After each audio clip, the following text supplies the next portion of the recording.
Hello students, इस video के माध्यम से आज हम लोग एक नया चैप्टर रीडिंग स्किल को शुरू करने जा रहे हैं। रीडिंग स्किल का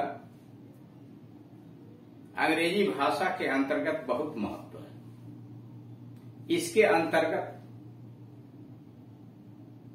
विद्यार्थी का समझ ज्ञान कितना है, बुद्धि ज्ञान कितना है, यह जांचने का प्रयास किया जाता है।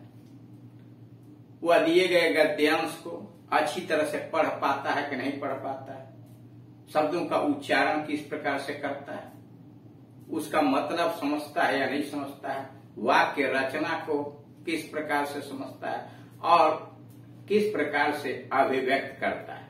यानी दी गई बातों को पढ़ने के बाद दूसरों को समझाने के लिए किस प्रकार से व्यक्त किया जाता है। ये सारी बातें इस रीडिंग स्किल के अंतर्गत यानी कॉम्प्रहेंशन पैसेजेस के अंतर्गत हम लोग देखेंगे। ये पैसेजेस इसलिए पूछे जाते हैं कि इससे विद्यार्थियों के वोकैबुलरी में वृद्धि होती है, शब्द ज्ञान बढ़ता है और जब व्यक्ति का शब्द ज्ञान बढ़ता है, उसकी के विषय में जानकारी अधिक होती है तो अपनी बात को विभिन्न प्रकार से वह व्यक्त भी करता है। इसलिए इस वीडियो नंबर 1 यानी पार्ट नंबर 1 के अंतर्गत इसी संबंध में विवरण प्रस्तुत किया गया। उदाहरण आगे देखा जाए, क्या इसमें सावधानियां बरतनी चाहिए, यह क्या है, कैसे प्रश्नों का उत्तर दें, कैसे उसका सारांश लिखें आदि आदि। गद्यांश परीक्षा में अपठित गद्यांश को पूछे जाने के दो कारण, यानी एग्जामिनेशन के अंतर्गत जो अनसीन पैसेजेस पूछे जाते हैं उसके मुख्य दो कारण हैं। अपठित पूछे जाने के दो कारण, अपठित आप जानते हैं हिंदी में भी पूछता है, इंग्लिश में। यहाँ हम बात इंग्लिश की कर रहे हैं कि इंग्लिश में जो पैसेज पूछा जाता है अनसीन पैसेज, उसके मुख्य दो कारण। पहला, किसी भी गद्यांश को आप कितना समझ पाते हैं, यानी दिए गए गद्यांश, कोई भी गद्यांश दिया उसको आप कितना समझते हैं और अभिव्यक्ति की आपकी क्षमता कैसी है। अगर आप उसको समझते हैं, गद्यांश को पढ़ के बातों को समझ लेते हैं, तो आप कैसे एक्सप्रेस करते हैं, दूसरों को कैसे समझाते हैं। मतलब आपको उसको पढ़ना, उसको समझना और उसकी बात को अभिव्यक्त करना, ये अनसीन पैसेज के माध्यम से जानकारी दी जाती है। इस खंड में विद्यार्थियों की समझ बूझ का मूल्यांकन अपठित गद्यांश के द्वारा होता है। यानी विद्यार्थी में कितनी समझ बूझ है, इसका पता अपठित गद्यांश के माध्यम से मूल्यांकन किया जाता है।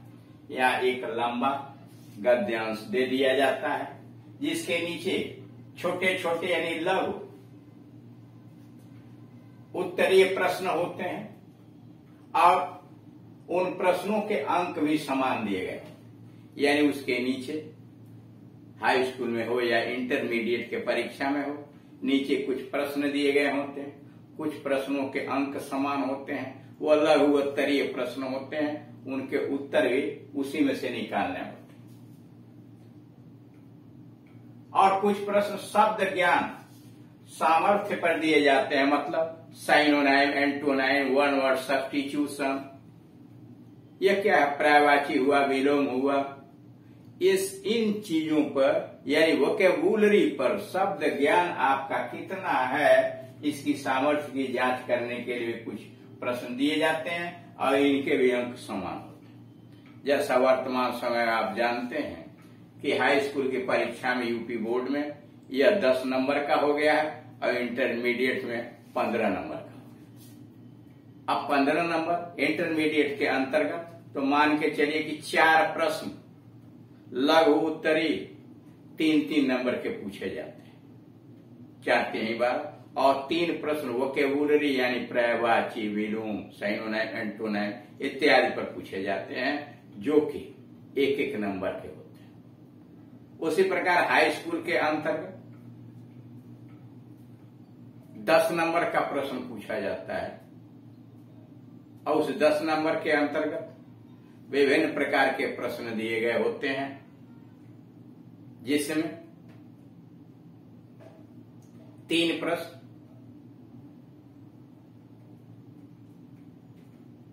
या 4 प्रश्न लघु उत्तरीय होते हैं जो 2-2 नंबर के होते हैं, और 2 प्रश्न पर्यायवाची विलोम यानी साइनोनाइम एंटोनाइम्स के आधार पर पूछे जाते हैं। इस प्रकार से अपठित गद्यांश प्रश्न पत्र में सर्वप्रथम हाई स्कूल में भी सबसे पहले रीडिंग स्किल पूछा जाता है, इंटरमीडिएट में भी यूपी बोर्ड के अंतर्गत रीडिंग स्किल ही पूछा जाता है।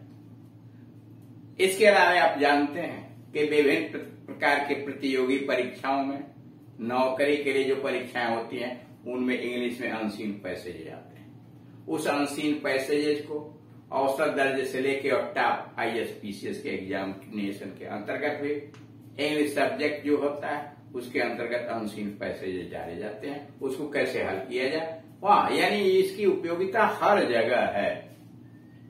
अपठित गद्यांश के पठन पाठन में विषय वस्तु को पढ़ना, यानी जो अनसीन दिया गया उस विषय वस्तु को पढ़ना, उसे तैयार करना और उसके अर्थ को समझने की योग्यता का आकलन होता है। मतलब अपठित को आप कैसे पढ़ते हैं, शब्दों का उच्चारण कैसे करते हैं और उनके अर्थ को कैसे समझते हैं, इसकी योग्यता का आकलन कर लिया जाता है। यह एक रचनात्मक बहुमुखी प्रक्रिया है।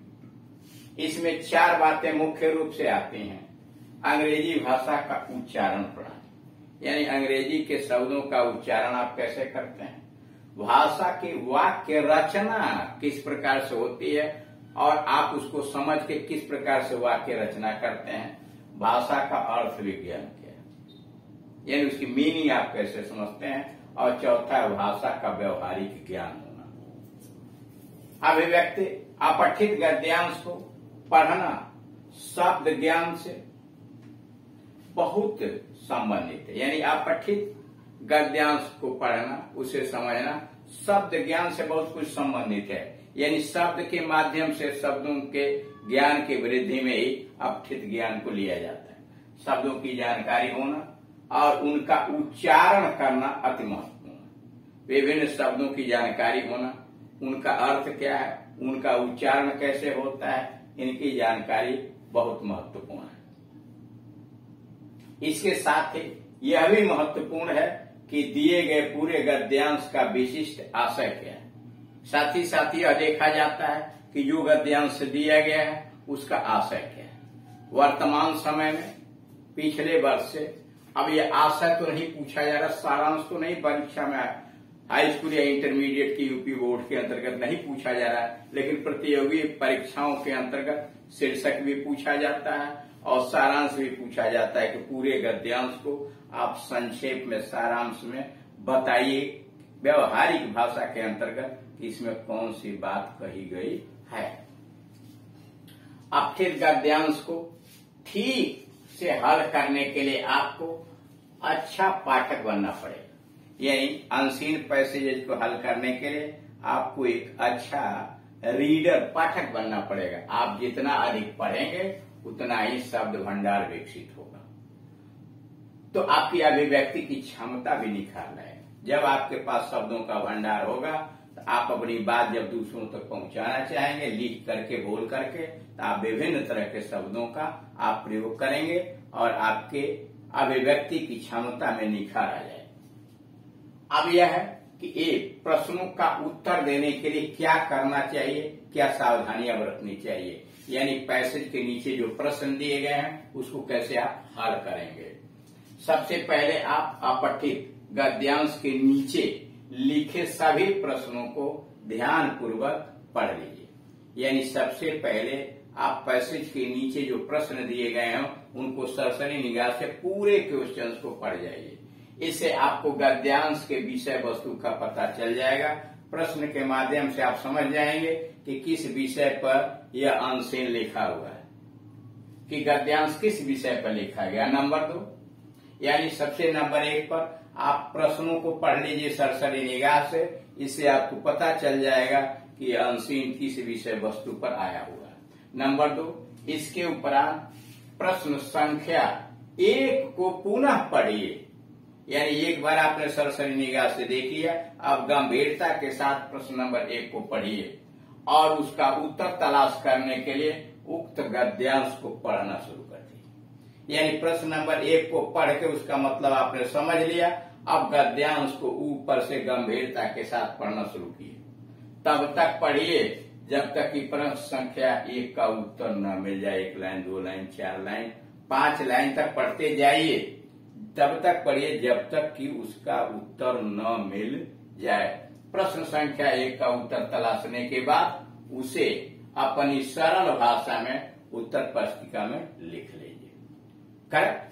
यानी प्रश्न संख्या 1 को पढ़ने के बाद उसका उत्तर तलाशने के लिए अनसीन पैसेज को गंभीरता के साथ पढ़िए। 2 लाइन, 4 लाइन, तब तक पढ़ते आगे बढ़ते जाइए जब तक कि उसका उत्तर न मिल जाए। जब उत्तर मिल जाए उसे अपनी उत्तर पुस्तिका में नोट कर लीजिए। नंबर 3, इसके पश्चात आप प्रश्न संख्या 2 को ध्यानपूर्वक पढ़िए और उसका उत्तर तलाशने के लिए गद्यांश को वहां से पढ़ना शुरू कीजिए जहां आपने प्रश्न संख्या 1 के उत्तर का अंत किया था। यानी जहां आपको प्रश्न संख्या 1 का उत्तर मिला था उसके आगे से पैसेज को पढ़ना शुरू कीजिए। आप उसको तब तक पढ़िए जब तक कि प्रश्न संख्या 2 का उत्तर न मिल जाए। उत्तर तलाशने के पश्चात आपको अपनी उत्तर पुस्तिका में अपनी सरल भाषा में लिख लीजिए। यानी 2 का उत्तर भी जब आपको मिल जाए तो आप अपनी उत्तर पुस्तिका में उसे भी लिख लीजिए। तो इस तरह से आप देख रहे हैं कि ये जो अनसीन पैसेजेज हैं, चाहे वो हाई स्कूल की परीक्षा हो, इंटरमीडिएट की परीक्षा हो या विभिन्न प्रकार की प्रतियोगी परीक्षाएं हैं, IAS, PCS या विभिन्न प्रकार के जॉब्स के अंतर्गत उसमें अनसीन पैसेजेस दिए जाते हैं। उस अनसीन पैसेजेस के द्वारा यह जांचने का प्रयास किया जाता है कि आप अंग्रेजी के पैसेजेस को कितना पढ़ पाते हैं, कितना उसको समझ पाते हैं, आपका शब्द कोश कैसा है, उच्चारण कैसा है और साथ ही साथ क्या आप अपनी बात को अभिव्यक्त कर पाते हैं अथवा नहीं कर पाते हैं। और इसकी जानकारी करने के लिए ये अनसीन पैसेज पूछे जाते हैं। हाई स्कूल में 10 नंबर का सबसे पहले पेपर में रहता है, इंटरमीडिएट में 15 नंबर के क्वेश्चंस रहेंगे और उसको हल करना होता है। अब इसके शेष जानकारी इसके अगले वाले वीडियोस के अंतर्गत देकर के समाप्त किया जाएगा, तब आपको उदाहरण समझाए जाएंगे। Thank you.